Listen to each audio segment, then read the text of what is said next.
อัปเดตฝนฟ้าอากาศภาคอีสานช่วงบ่ายมื้อนี้29กรกฎาคม2569และอัปเดตเรดาร์ฝนล่าสุดให้พี่น้องได้รับทราบจ้ะสำหรับมื้อนี้ช่วงบ่ายฝนภาคอีสานเต็มอัตราเต็มพื้นที่จ้ะพี่น้องฝนหลายฝนแห้งแทบจะทั่วทุกจังหวัดเลยที่เป็นเช่นนี้มีปัจจัยหลักๆอยู่3ปัจจัยโดยกันนั่นก็คือ1ร่องมรสุมที่พาดผ่านภาคเหนือและภาคอีสานตอนบน2ยอมแอวเรียงตัวกัน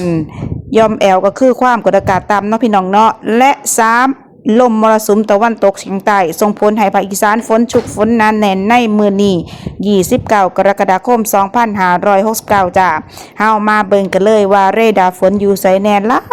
หลายเด้อเบิ่งเอาโลดเรดาร์ที่1จะเป็นกลุ่มฝนธรรมดากำลังอ่อนถึงปานกลางฝนหลายฝนแห้งปกคลุมพื้นที่อำเภอปากคาดเมืองบึงกาฬโสภิไสพรเจริญศรีวิไลเซกาจังหวัดบึงกาฬสังคมโพตากสีเชียงใหม่พ่นพิสัยเฝ้าไร่รัตนว่าปีจังหวัดหนองคาย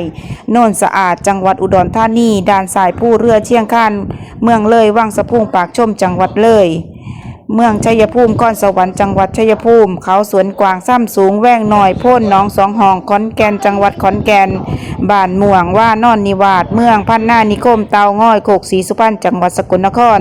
ชื่นชมเชียงยืนกันทรวิชัยเมืองจังหวัดมหาสารคามห้วยเมฆยางตลาดสามชัยข้ามม่วงสหัสขานเมืองกาฬสินธุ์กำลาไสสมเด็จหน้ามนต์รองข้ามห้วยผึ่งกุชินาราชจังหวัดกาฬสินธุ์หน้าท่มปลาปากหน้าแก่เร่นู่นนครถาดพนมจังหวัดนครพนมข้ามจะอีเมืองมุกดาหารจังหวัดมุกดาหารโพไซพ่นทองเมืองวดีเมือง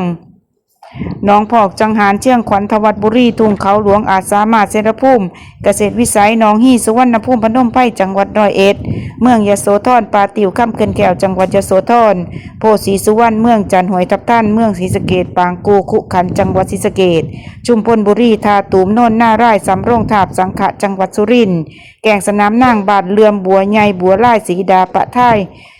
โน่นไทยโค้งโน่นสูงโน่นแดงพิไม้เมืองนครราชสีมาปักธงชัยจังหวัดนครราชสีมาแค่นโด่งเมืองบุรีรัมย์จังหวัดบุรีรัมย์จ้ะเรดาร์ที่2ฝนอ่อนอยู่ที่อำเภอบุญทริกสิรินทองจำรงม่วง30จังหวัดอุบลราชธานีกันทราร่มน้ำเกลียงกันทลักขุนหารผู้สิงปางกูขุขันเมืองศรีสะเกษพายุศรีรัตนไพบึงหวยทับท่านอุทุมพรพิสัยเมืองจันทร์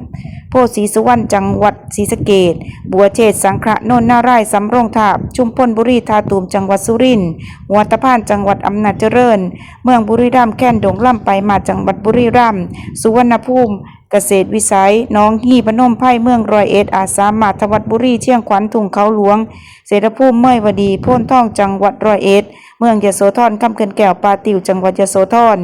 น้องสองหองจังหวัดขอนแก่นกัมมาลาสายยางตลาดห้วยเมฆน้องกรุงศรีเมืองกาฬสินธุ์ดอนจานของชัยสามชัยสมเด็จห้วยผึ่งหน้าม่วนกุชิหน้าไร่หน้าคู่จังหวัดกาฬสินธุ์เมืองมหาสารคามกันทรวิชัยชื่นชมจังหวัดมหาสารคามผู้พ่านเมืองสกลนครโคกศรีสุพรรณจังหวัดสกลนครหน้าแก่ป่าปากว่างยางเรนูนครจังหวัดนครพนมเมืองมุกดาหารค่ำจะอีจังหวัดมุกดาหารจ้าเอาละจ้ามาเบิ่งคอมเมนต์ของพี่ๆน้องๆที่แจ้งข่าวมาว่าภาคอีสานของเฮาฝนฟ้าคะนองเป็นจังไดเนาะจ้ะเนาะคุณบอยบอกว่า101กระตกคือกันได้แต่กตกเล็กน้อยว่าซั่นขอให้ตกหลายๆจ้ามื้อนี้ก็มีลุ้นอยู่ได้คุณบอยน้องบัวลำพูบ่ตกลุงมานบบอกมาทางประคำบุรีรัมย์แน่เด้อแรงคักตกกะซ้ำเหี่ยวจักรจันทร์เป็นกำลังใจให้ลุงมานบจ้ะคุณวัดพัชรพลบอกว่าฝนอยู่ไสบ้านคอยแรงแท้หลายเดือนแล้วตกกับพ่อมีน้ำซ้ำนี่บุรีรัมย์บุรีรัมย์ก็ว่าน้ำน้อยเนาะพี่น้องเนาะอันมาเบิ่งมองเพิ่นว่าอยู่น้ำหลายเนี่ยน้องค่ายอำเภอสังคมตอนนี้กำลังตกหนักมื้อคืนนี่ก็ตกเบิดคืนจนเท่าปานนี้ยังบ่หยุดอยู่ตกแบบหนักเลยอ้าวพี่น้องใหญ่ไปอยู่น้องค่ายกันจ้าน้องบัวลำพูมีแต่ขี้ฟ้าบ่มีฝน